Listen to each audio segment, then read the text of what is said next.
আমাৰ কিছুমান ক্ৰিয়েটৰে video' upload কৰাৰ পিছত এটা ভিডিঅ' পাৰ্ট হিচাপে 10-12 বাৰ আপলোড হৈ যায় আৰু এজ এ ৰিজাল্ট হৈছে কি এটা ভিডিঅ' মানুহে 10-12 বাৰ চাবলৈ পায়। গতিকে এই সমস্যাটো কেৱল আপোনাৰ নহয়, বহুতৰ সমস্যাটো হৈ আছে।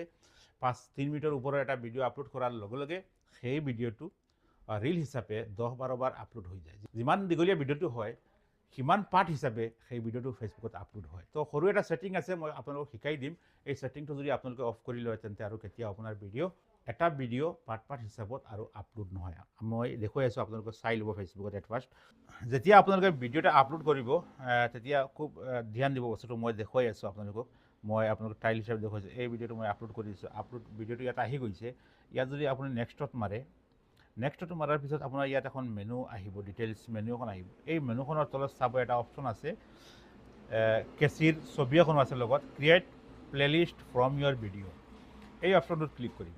ক্লিক কৰাৰ পাছত চাব ইয়াত দুটা অপশ্যন আছে, দুইটা অপশ্যন আপোনাৰ অন আছে। আপুনি কি কৰিব, এই দুটা অপশ্যন অফ কৰি দি ইয়াত ছেভ মাৰি দিব। ছেভ মাৰাৰ পিছত আপোনাৰ যি ডিছক্ৰিপশ্যন লিখিব বা যি টাইটেল লিখিব আপুনি লিখি ভিডিঅ'টো শ্বেয়াৰ মাৰি দিব। তেতিয়াহ'লে আপোনাৰ ভিডিঅ' আৰু কেতিয়াও এটা ভিডিঅ' বাৰ বাৰ আপলোড নহয় ৰিল হিচাপত, বা এটা ভিডিঅ' আপুনি বাৰ বাৰ আপুনি চাব নাপায় বা আপলোডো নহয়।